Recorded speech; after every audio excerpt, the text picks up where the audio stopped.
This podcast is a Jeff Townsend Media production.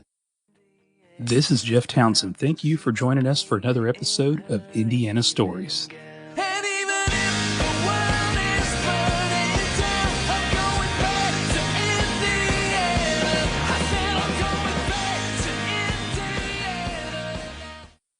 Merry Christmas and welcome back to Indiana Stories. Of course, like I just said, this is Christmas week here. I'm Jeff Townsend, the host as usual, and I have a Christmas gift for you today. I'm going to be talking to Karen Graybill. She works for the Spencer County Visitors Bureau, Santa Claus, Indiana. Yes, isn't that just cool to say, Santa Claus, Indiana? We speak about Santa Claus, Indiana during the holiday season and how that kind of took shape and how the name happened and then some of the history there and some of the stuff they do to this day. We also talk about other cool things going on in the county, like Holiday World Splash and Safari and stuff like that. So this is a very awesome Christmas episode to share for you. After this episode, though, just as a heads up, we're going to be back in 2 weeks. We'll take a few weeks off for Christmas. We'll come back with some more awesome Indiana stories. Let's get to this conversation about Santa Claus, Indiana. But before we do that, I want to thank Podden.io, transcription service, boomcaster.com, the best way to record remotely, by far the best quality. And then, of course, podcastpage.io, the go-to place to make your website. Make sure you use and check out all three of those. All right, let's jump into this conversation and learn about Santa Claus, Indiana.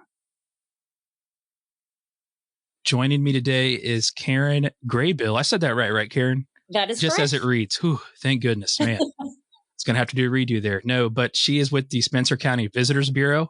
Since it's Christmas week here, we're going to talk about a special town that they have there. In the meantime, we'll go ahead and get it kicked off here. Karen, I'll let you introduce yourself. How long have you been involved with the Visitors Bureau there? I started here in November of 2019, so right before the Christmas season. That special little town you talked about, Santa Claus, Indiana, gets very busy that time of year, so I was kind of thrown into the fire when I first started based on the timing. This is now my, 19, 20, 21, 22. This is my fourth Christmas here in Santa Claus. Are you from I'm not trying to indulge too much information. Are you from the area, actually? I'm actually from a neighboring county, but when you grow up in that county, you pretty much grow up in this county too. A lot of the attractions we have here, of course, are going to draw in the neighboring counties. Just to kind of paint the picture here, if people have never been there, it's very rural Indiana, southern Indiana, Ohio River border, correct? So yes, it is. Not like Evansville over there, not that size. Small town. Not at all.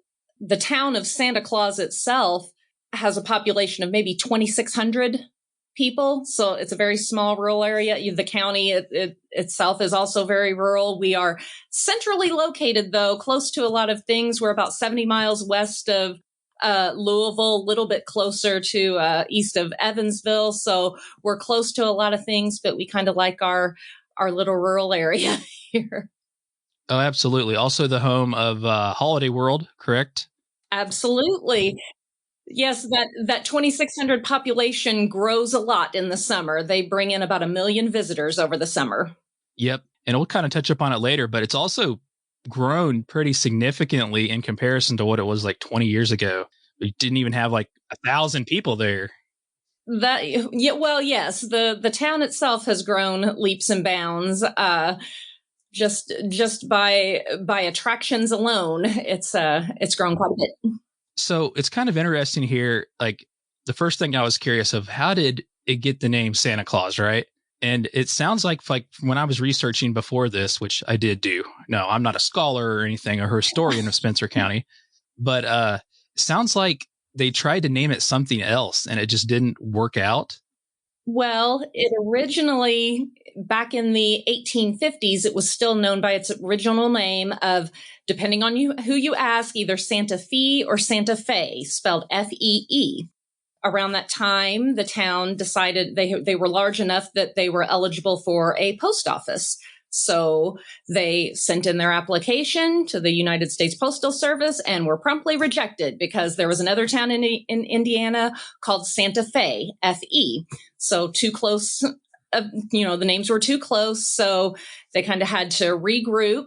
And legend has it, they gathered in the local church on Christmas Eve night. It was a snowy night. The adults were discussing what they could possibly rename the town. The children were running around playing. Suddenly, a gust of wind blew the doors open.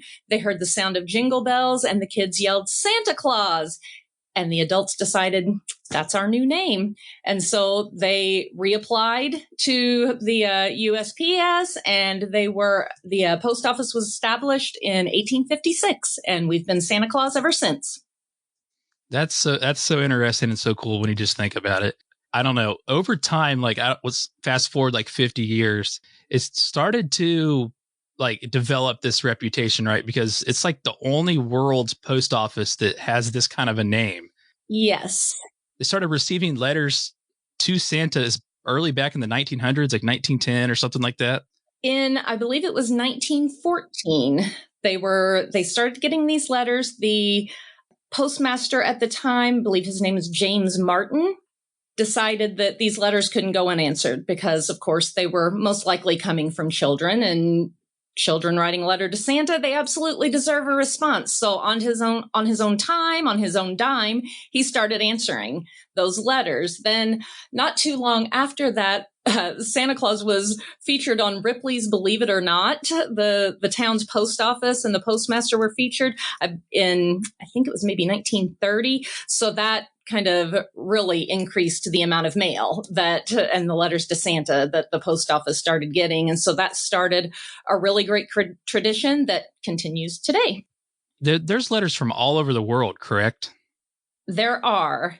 They obviously the majority of them come from the U.S., but they come in from all over the world as well. I know that the volunteers have had to, sometimes they've gotten high school students involved, those taking foreign languages, to come in and help them out with translating the letters. But no matter where they're coming from, there's a lot of commonalities in the letters that they get, and they're all special in their own way. So eventually, right, it just started embracing it like full on, like we're going to do this. You start replying to all of them, like you just said. And now you do that in December. Like do you have to bring in like a bunch of people to do this in December? And like, how much do you think you're actually getting? The group is called Santa's Elves. It's a group of volunteers led by our chief elf, Patricia Cook. It's a core group of volunteers that answer the letters, but they obviously take all the help they can get when it comes down to answering those letters in December, because you can mail your letter in any time of year. You can mail it in January. You can mail it in the middle of the summer. The letters just pour in. Of course, more of them pour in the closer it gets to Christmas. We estimate that they get about 25,000 to 30,000 letters each year. So that is a lot of letters to answer. So in addition to that group of volunteers, they'll put out a call to the community. Some of the civic groups will come and help. Girl Scout troops will come and help. Honestly, we've had visitors to the area who they don't live here, but they've heard about it, and they just want to come in and help answer those letters.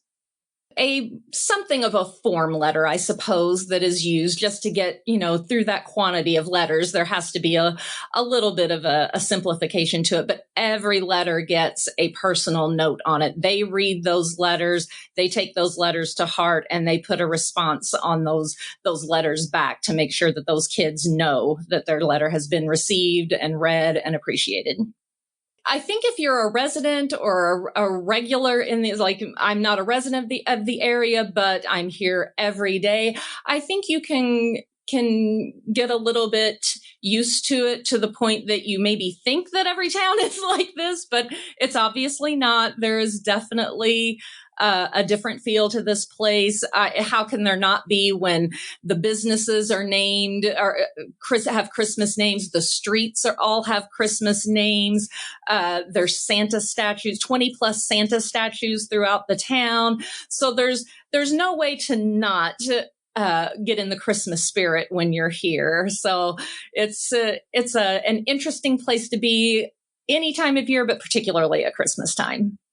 The first 3 weekends in December are the townwide Santa Claus Christmas celebration. We kind of have an unofficial Thanksgiving weekend is sort of considered the unofficial kickoff to the Christmas celebration. But those first 3 weekends in December are really when the town kind of goes all out, and there's events and activities and things like that. We don't really have an exact count for the number of visitors it brings in, but we estimate it's in the thousands. They come here for a lot of reasons. There are, of course, events during those first 3 weekends of December. If you've never roasted chestnuts over an open fire, you can come here and do that at Santa's Candy Castle on Saturday evenings during the Christmas celebration. We have a giant Christmas parade that just happened. It's the second Saturday of December every year. There's a big arts and crafts show. There's just all sorts of Christmas themed activities. You can have Christmas dinner with Santa at Santa's Lodge. There's a breakfast with Santa one Saturday. So there's a lot of very festive activities that happen. So it definitely brings people into town. Beyond the events and activities, though, the Santa Claus Post Office puts out an annual picture postmark every December. It's available just for the month of December. So that brings a lot of people into the area that want to put that postmark on their Christmas cards or any other holiday mail that they're sending out. So we definitely see an increase in the crowds at Christmas time. Oh, I have no doubt. And we'll get into this a little bit more, but you also have other times of the year where you're seeing an increase of people. But the Christmas spirit there seems to be really intense. And I could see where it'd be like, you could almost get used to it after a while, but going there initially, like all the streets are named after Christmas things, Santa Claus things. Sure, but you get used to it after a while.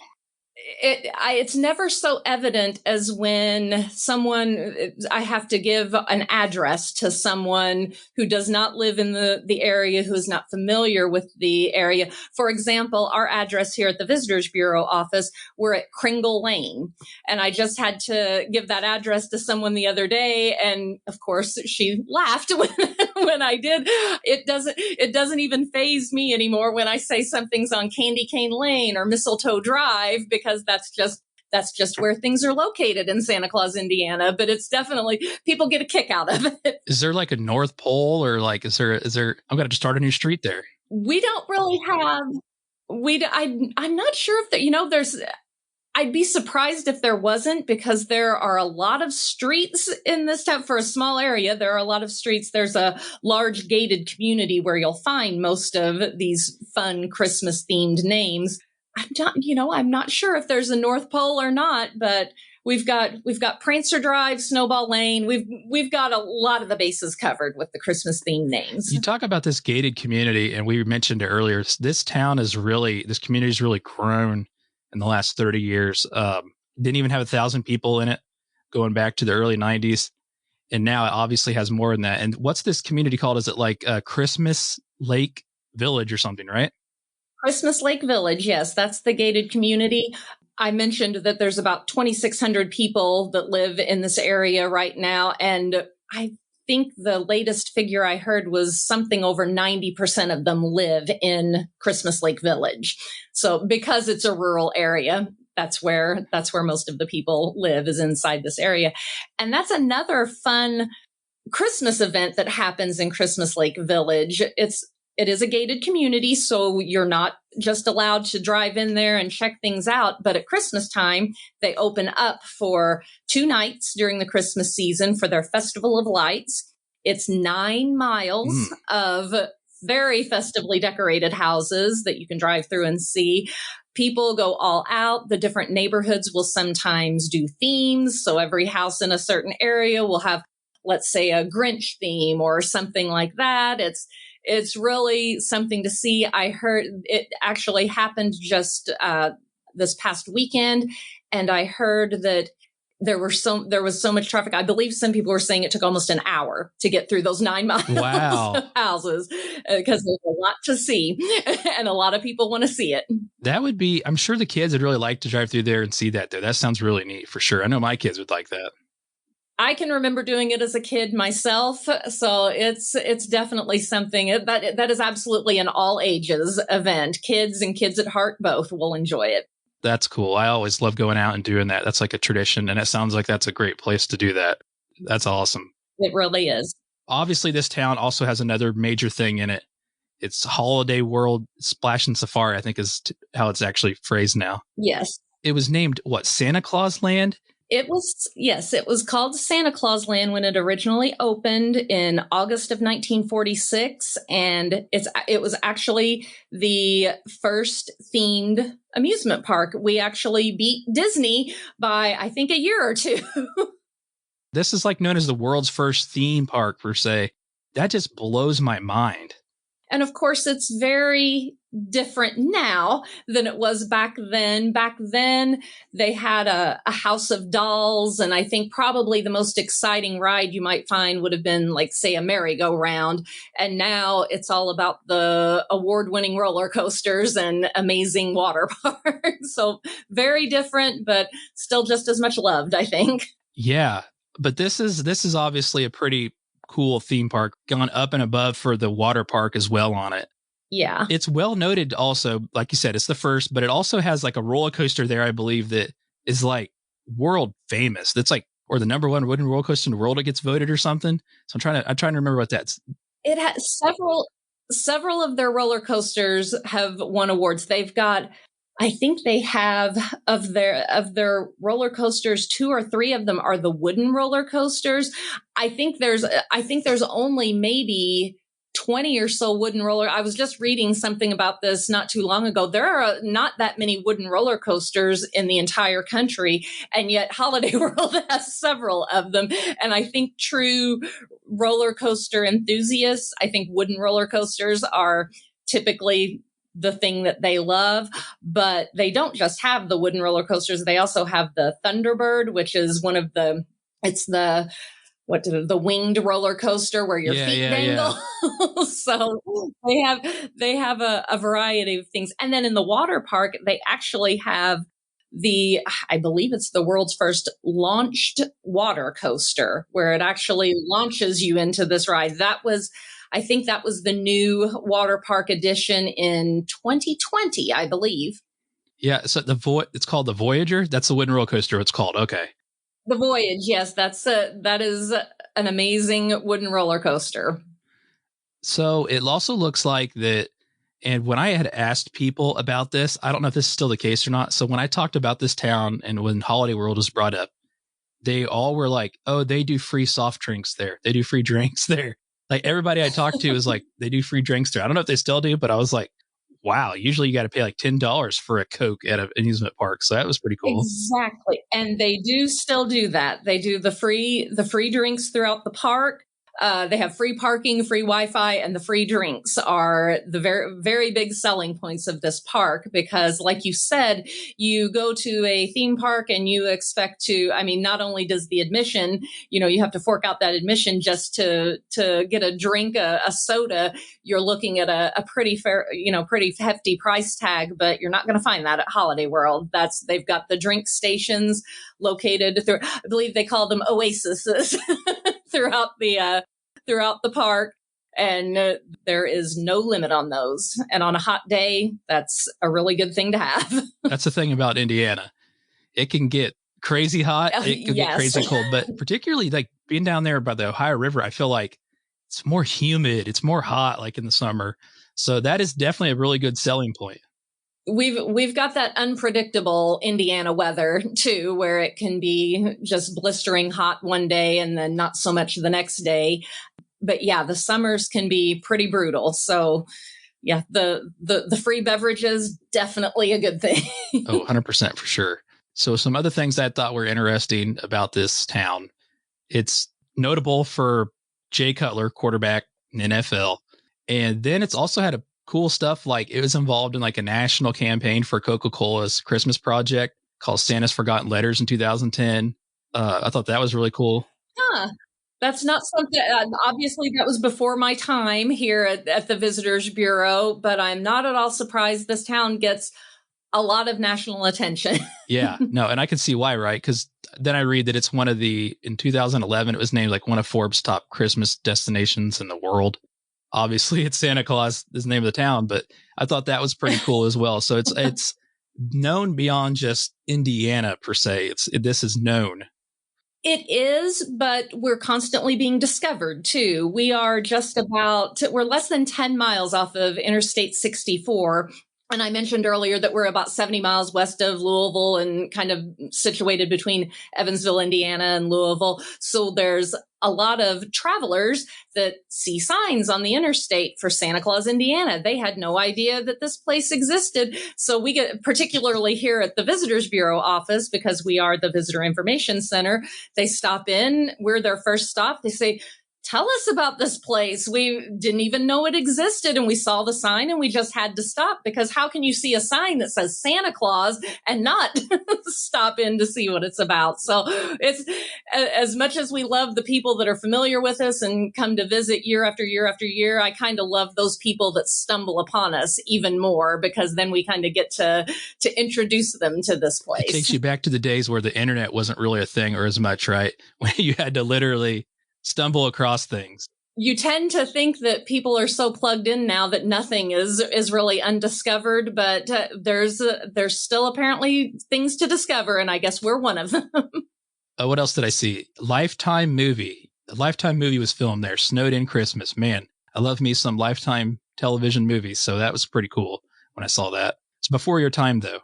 Our name has been used in a couple of movies, and sometimes people come here expecting to see what they saw in the movie. And I don't want to say they're disappointed, because you're never disappointed when you come here, but it's funny what they expect. Apparently a few years back, there was, I believe it was a commercial for Radio Shack.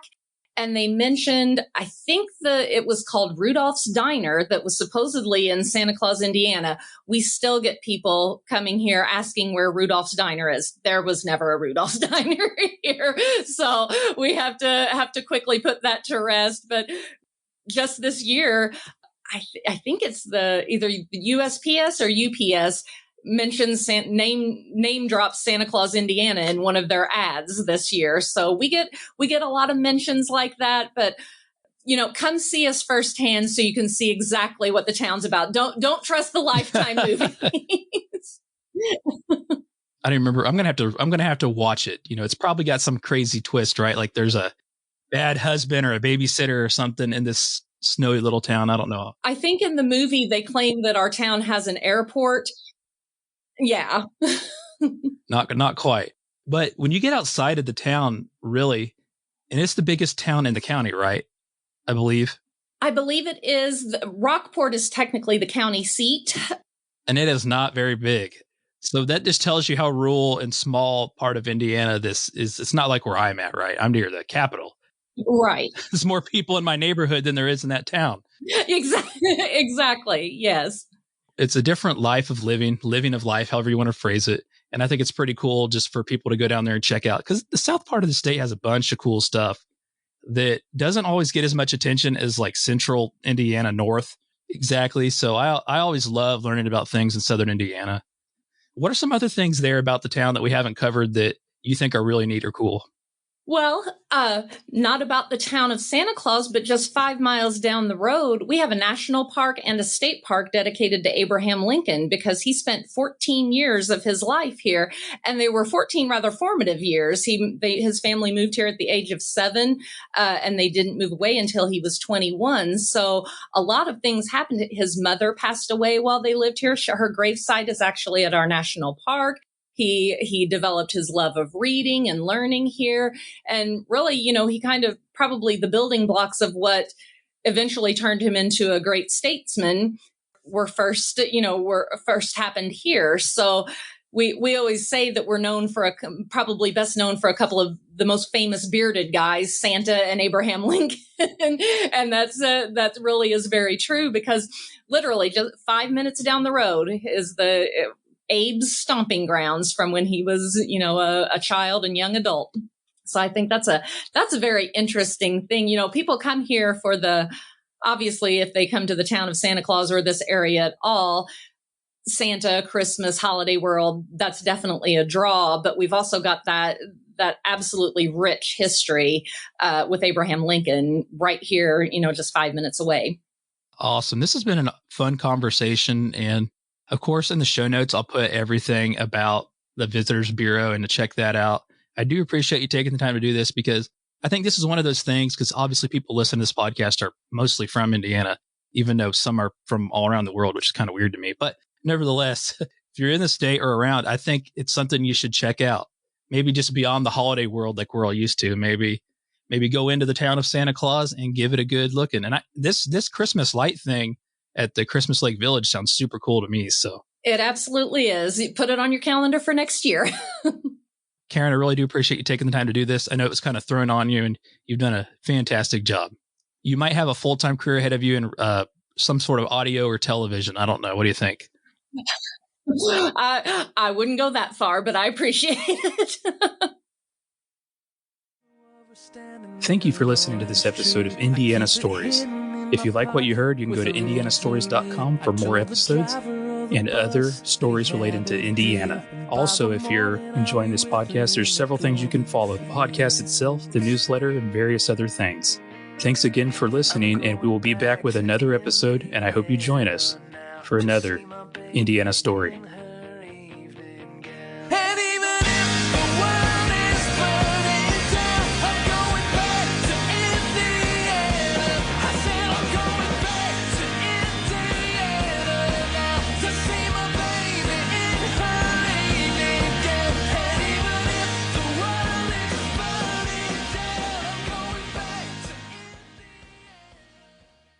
And the question is, do I stay here? Will you be back?